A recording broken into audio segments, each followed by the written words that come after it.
partner Sam, why don't you introduce yourself? Well, you just did it for me. I'm Sam Cabbage. I guess I should have used a different name, you know. But as many of you know, we have been doing this for a number of years, and with us, as always, is our trusty director of client fun, Amy. Why don't you introduce yourself? Hi. Hello, I'm here. Wait, Mom, you've got to come over here. I promised that when I was on vacation that I would still be here and I would introduce my mom. Here she is. There's Teresa Maciejewski. You can see where Amy got her good looks, you know. Look, there's my grandson. There's Declan. My daughter's over there. Declan. Come say hi. It's a family affair. Yeah, and you know, we are actually going live. There's Katie. We always like to, you know, why don't you tell us where you are? You were actually kind enough to break into vacation to put the internet together. Where are you right now? You know, we are at Joe's Crab Shack in Pigeon Forge, Tennessee. And I'm gonna say the staff here is fantastic. Where is Pigeon Forge? Where is that? It's in Tennessee. It's by Gatlinburg. It's in the Smoky Mountains. And we were in a mad dash race to find internet because there was a storm here yesterday, and they have been very accommodating for us today. So yeah, here I am. You can see it's well known that the Pigeon Forge is infested with sharks. And you can kind of see in your picture, you know? Yeah. Amy was telling me she had a chance to go to a library instead, and I said, they probably have better drinks at the Crab Shack, you know? I'm so glad. I'm drinking an LIT because I just needed it trying to find some internet. So yeah, here we are. I am drinking as usual my herbal tea. This has. I'm gonna get to work now. You may think it looks like wine, but it's the hibiscus that makes it look different. Hibiscus, peppermint, rose hips, and something else. I have it made for me at a tea shop in the East Village of Manhattan. And Sam, what are you drinking? Oh, nothing. Well, I thought you never ask me anymore, so I didn't bring out anything special. So I'm drinking a LaCroix. Though it is National Beer Day, and I think that my husband is going to bring home something from the brewery today. That's good. It is National Beer Day. I should have had a beer, but I just needed something a little stronger after the mad dash to find an internet that was, you know, reliable. So here we are. Well, hopefully I have a waterline beer in my future. The other excuse I have for drinking is I play every Sunday night at the Satellite with a group of old-timey bluegrass bands. And a bunch of them are playing at the End of Days Distillery. I think it's on Castle Street. It's started 2 or 3 years ago. And I figure they'll have something there to drink as well. So my wife's got a book group, so I get to go away and have a good time, you know? So anyhow, that's my story of excuses where to drink. But Sam, what are we, you know, we can chat a bit more, but we ought to tell people what we're talking about today. We're talking about the Secure Act. We're talking about, the Secure Act is, we talk about it a lot since it came into effect at the beginning of 2020. And we've gone into it in depth many times since then. But at the beginning of, February 2022, the IRS released 275 pages of interpretations of the Secure Act, and they delivered some zingers. And so you don't have to, we read it so you don't have to, you know. Actually, we didn't read it. We had it was read. We take classes with Ed Slott. He's known as one of the experts on IRA taxation, and he combed through it for the gems. And there's some real gotchas in there that you need to be aware of. So we're going to cover those and a few other things. A few other things proposed that are really worth eyeballing too. So that's kind of what that's about. So I'm gonna say something. I've had questions. I'm gonna say I like Gatlinburg better than Pigeon Forge, which is where I am now. But Pigeon Forge has been very accommodating. was where we found some internet today. So yeah. And they bar, for the folks at that bar, apparently we were really accommodating for Oh, you they are too. so accommodating. My bartender, Megan, has been wonderful. The hosts, like, were so quick to get us like seated and plugged in with the outlet. I mean, they're just, if you are ever in this area, Joe's Crab Shack is where it's at. I mean, these people are just amazing, for real, for real, for real, for real. And that's saying a lot. So, okay, now I'm back to work. Bye. Okay. Well, maybe I should get up on the board and start going over the, starting to actually biting into this stuff here before everybody gets inspired by National Beer Day and scurry off to a beer. You could do that at 5 o'clock when we're done. Now let me see if I can figure out how to get to my other camera. Aha. Here we are in the other camera. So let's understand how inherited IRAs work. Where's my pens? Oh, my pens are here. So here we go. This is, for instance, someone's IRA, and that person passes away. They are gone and they're leaving the IRA to others. Now, as you probably recall, if I leave that IRA to my wife or my husband, I leave it to my spouse, they, generally speaking, inherit it with as their own, without any fancy rules. They may still have to take required minimum distributions, but it's the way it kind of always has been. It used to be, prior to the Secure Act of 2020, it used to be that if you left this to one of your kids, well, they had a different set of rules to take it out. They basically had to take a little bit out every year for years and years and years to come. This is what's commonly called the stretch. And there's a set of rules you use how much to take it out. And we're going to actually look at them a little bit because we have to, because that's the bite you that people have kind of missed. But you could take out a little bit over time, and that was how the rules were.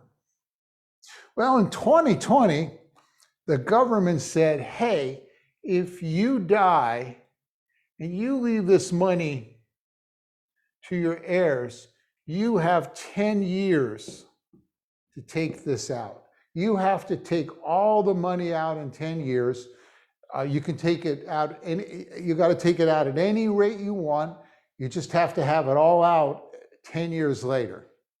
And, you might argue, is this good or bad? But, we have buku bucks stored away in these IRAs that we all own, 401ks, 403bs, and we need tax dollars. And so the idea is we need to get that money, that tax dollars out of there, because we're spending ourselves, we won't even go into, all this, how much in debt we are. So they changed the rules to get it out in 10 years. And what we usually told people were that, because if you wait to the very end, you'll have a big chunk, right? Most people, a lot of them say, well, I'll just wait to the last minute. But now you'll have this big chunk, all of which is taxable, that'll drive you into a higher tax bracket. So we suggest that they say, why don't you break it into 10 pieces or something and take out a little bit at once and 1/10 at once, so you don't drive yourself into any higher tax bracket than you need. You want a plan that's probably going to spread out the distributions over time. Different rule for Roth or different reason for Roth, if we can talk about in a minute, but that was the rule. Here's where the gotcha came in. In those, what was it, Sam, 280 pages or something? The IRS interpreted these rules.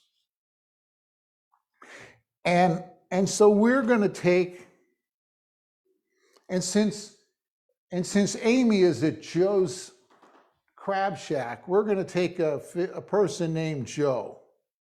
And this Joe is 60 years old, and they're making bunches of bucks. They're making $400,000 a year or something like that in salary.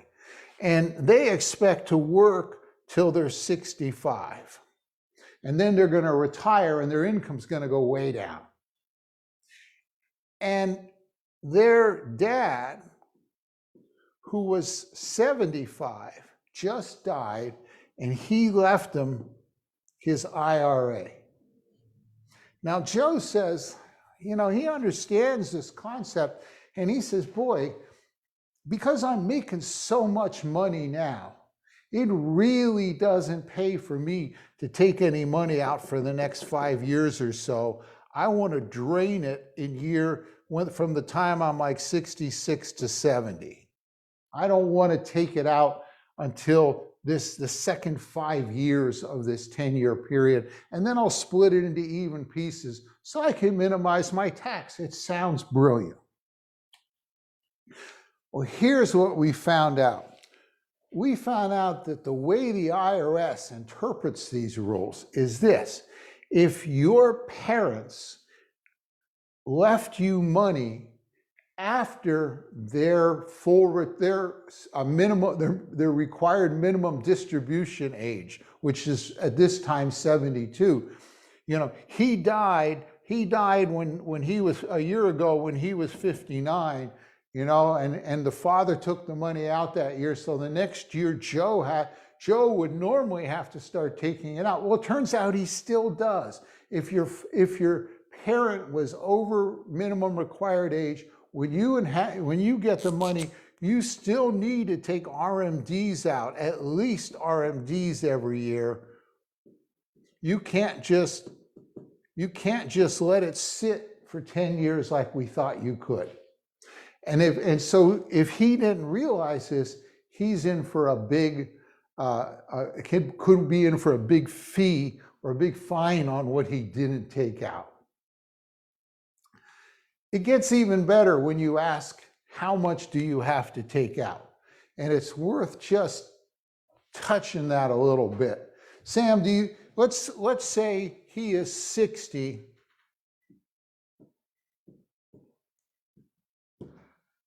How do they figure out, Sam, at age 60 what you should take out? Do you have the number handy? Yeah, there's a chart that you use for inherited IRAs that is different than your normal RMD chart. It's called the single life expectancy table. And it's the same table that you would use if you had inherited an IRA previous to 2019 or to 2020. So you would refer to this same chart. And if he were 60 and determining this, that factor that he would be using would be 27.1. Now, here's the interesting thing. What they do is they say, when you're 60, you have to divide the IRA amount by 27.1 to figure out how much you take it out. That makes little sense to me. There's a cooler way to interpret it, and that is you take 27.1 and you divide it into 1. If I do that, what percentage, what do I get, Sam? About 3.7%. So that's the same as saying that first year, rounded to 1 decimal point, you've got to take 3.7% out of this. Now, Or rather, Joe does. Not everybody. A 60-year-old Joe does. 60-year-old Joe does, based on his life expectancy factor. 60-year-old, that number is different for everybody. Now, this is where it gets even more interesting. You don't go back to the table anymore as you get older. It's just every year you subtract 1 from 27.1. So when you're 61, it's 26.1. You divide that in. What percentage is that? That's going to be 3.8 or 26.1 or 3.8. 3.8%. And then you go to 25.1, which is about 4%. about 4. Yeah, we jumped to 4. So we go up to 4%. And then 63 is 24.1. What is that? About 4.1%.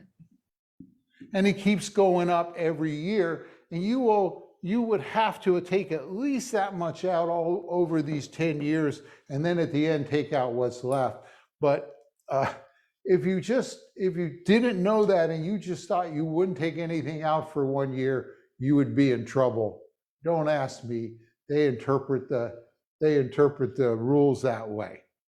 So just a crazy rule that they have. And that's one of the things that can bite you as the government makes changes to tax law and someone goes off and interprets it. Who knows?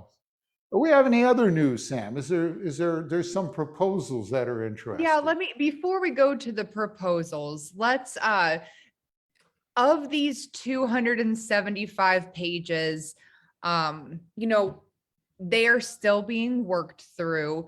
And I imagine that we will have more to say about them moving forward. We wanted to bring the fact that if you inherited an IRA from somebody who was not your spouse after 2020, we wanted to make sure that you knew as soon as possible that you did have to take RMDs each year on that money. Another thing to note, that's kind of nice, is that and this didn't go away, but if that first year, if Joe's dad was 75, that first year that they pass, they're always required to take that required minimum distribution on the father's life, the original IRA owner's life. So if Joe's dad hadn't already had an opportunity to take his RMD,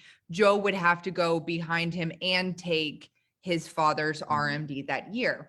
But what the IRS did was make sure to give the relief for the penalty for the beneficiaries if they didn't take that RMD by the end of that year.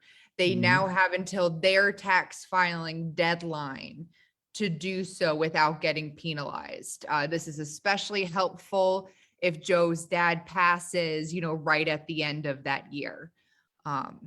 One of the kind of lessons is, if you're getting an inherited IRA from your parents, probably wouldn't hurt to either see a financial advisor or an accountant, or Google the heck out of it to make sure you got everything covered, because it can be complicated and it's getting more complicated. So just a little piece. Hey, we usually have a custom of saying hi to people, and we kind of rushed into this, and I see that Linda has joined us. Brad says hi. Lynn has really likes Amy. Kathleen is here. Bruce is here. And he's hoping they're having a good time in Gatensburg. Gatlinburg, sorry, a little far away there. And then we got Doug from the Dominican, who's in the Dominican Republic, having a good time. Dan and Barb are probably back in the mountains, are saying hi. Alexandra says hi. We got a group of Miranda has said hi, almost never fail to see her. Barbara is here. Good to see you all. Good to have a chance to say hi, type in and say hi. We can't really comment much more than that, because the SEC says, we can't type in comments later. I don't know, but anyway, but that's that. That rule's silly. Yeah, I don't like that we rule. just have a few minutes. Sam, is there a piece or two we can? Yeah. Let me bring up, so this is what we just went over, are some of the things found in those 275 pages that the IRS released. But for those of you who are, reading the Wall Street Journal or reading these types of things in the news, you may have seen that the House very recently passed what they are calling the Secure Act 2.0.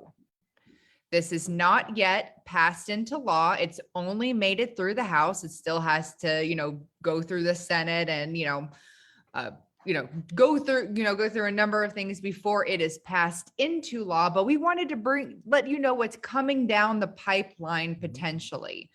And if you remember, with the original Secure Act, they pushed your required minimum distribution, affectionately known as your RMDs, that age was extended to 72. So that is law right now. Remember, it used to be 70 and a half years ago. Now it's 72. If Secure Act 2.0 passes, and it was pretty bold of them to put this date considering how slow Congress moves. What they'd like to do is have the RMD age increase to 73 here in 2022. And then have it increase to age 74 in 2029. And age 75 in 2032. So they're looking at extending it. Yes. So, which is going to be, a lot to keep track of. It'll give us a lot, if this does go through this way, it'll give you more opportunities for potential Roth conversions. And it could create an even more of a ticking time bomb for your, if one spouse passes first for when your RMDs do start, or your IRAs would become an even potentially worse piece of inheritance for your kids. Or usually there's two ways people think about it, two philosophies. One group says, oh boy, 75, I can let it go longer. I can let it go to 73. I can wait, I can let it grow more. And then when they go to take it out, their age is older and it's grown. So now it's more money they have to pay tax on, probably driving them into a higher tax rate. So by just saying, hey, I'm going to wait, I'm going to use this to wait to do anything, is often the worst thing you can do. The other ones are say, oh boy, they're extending how much time I have to convert a little bit, incremental Roth conversions as we go along, and they take advantage of that. Now, the government loves it. I think a lot of this is, for most people, it's going to end up creating more, forcing you or coercing you, or you will end up paying more in taxes than if you did the smart thing and take it out earlier. It's almost like the government, most people are just going to say, I don't want to pay taxes any sooner than I have to, but that's it. One last thing before. No, there's a few more things. Okay. For those of you who are in your younger 60s, the early 60s, if this does pass as it stands now, it would also increase the amount of catch-up contributions you could make up to 10 from between ages 62 to 64 to $10,000 a year, which is good. And so this is something that's interesting, is if you're working and your company offers a 401k plan, it would automatically enroll any eligible workers in that 401k plan and have them automatically contribute 3% of their salary, increase that annually at a percent annually until they reach 10% of their pay. Now an employee can opt out of that. They can select their own contribution, but if they were to do nothing, they would be automatically enrolled and automatically contributing. So those are two notable things. Okay, well, for next week, we're going to take a different change, because Oh, week wait, after week. one more thing. If you are already taking your RMDs, if you're already taking your RMDs, these proposed RMD changes do not affect you, I do not believe. Mhm. Once if you had to take it years ago, you're locked in. Yeah. Possibility that if you took your 2022 this year and they say you don't have to take it the next, they may let you reverse it. I think they did that in 2020 when they eliminated it. You got a 90-day period to put it back, but we'll deal with it when it comes. Yeah, if you're 72 this year and you have not taken your required minimum distribution yet this year, I might hold off considering that this legislation is pending. Yeah, so those who are teetering on 72. Now, before we do the drawing, one last thing for next week, we're going to take a different change. And we're always talking about Roth conversions and when to do it. And, you know, but next week, we're going to talk about 5 reasons why you may not want to do a Roth conversion this year. Because there are some cases where it's probably may not be the right thing. And so we're going to highlight sort of the opposite of what we did, or the, you know, the other reasoning that we're going to cover that next Thursday for the happy half hour, and we'll see you then. But let's sit down and get to the drawing.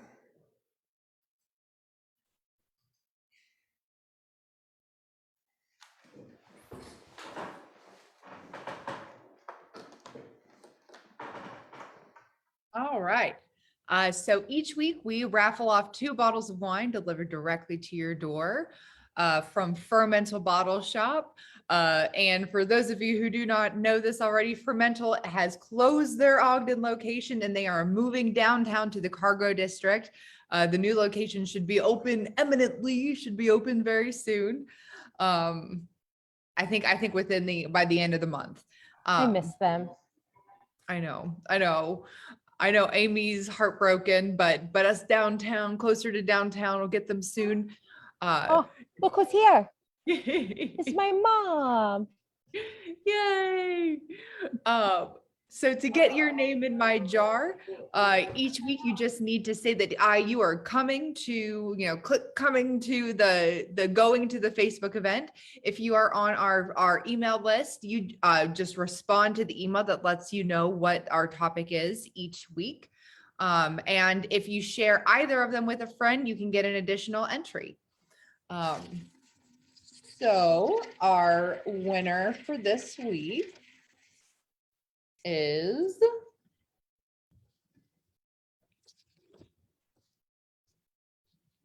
Kathy and Hans M. So Kathy, congratulations. Congratulations. Congratulations. I think they're here too. I think they're yes, I think they are. I've seen them. Yes, yes. Congratulations. Thank you. And for those of you who did not win the wine, as always, please continue to enter. We love to give away wine and we'll continue to do it. And this is number what? What number are we up to? We are at number 88. This is 88. Yeah. Wow. I know. Well, tell your friends, tell us your friends are coming. We'll throw in an extra entry, and we love to have folks visit us. If you have a question, one place to go, if you're new here, you may go to carolinaretirementplanners.com. There's like 5 different videos that are really educational, and you can also go to events and look at all 88 of these that are recorded and on our YouTube channel, and so you got lots of opportunities there as well. But go, and if you'd like to, you have a question, there's a place you can contact us for a question, or you can just dial the number and say, hey, can I get a phone call with you? So yeah. Where is she? No, there she is. Yep. We're signing off from the Joe's Crab Shack, Pigeon Forge. They're so nice to hear. These people are wonderful. So thank you to all of them. We'll see you next week. 5 reasons you might not want to do an IRA, so a Roth conversion. Yeah. So thanks everyone. Oh, I have my should have had a beer. Sorry, but yeah. Bye everyone. Cheers. Bye-bye.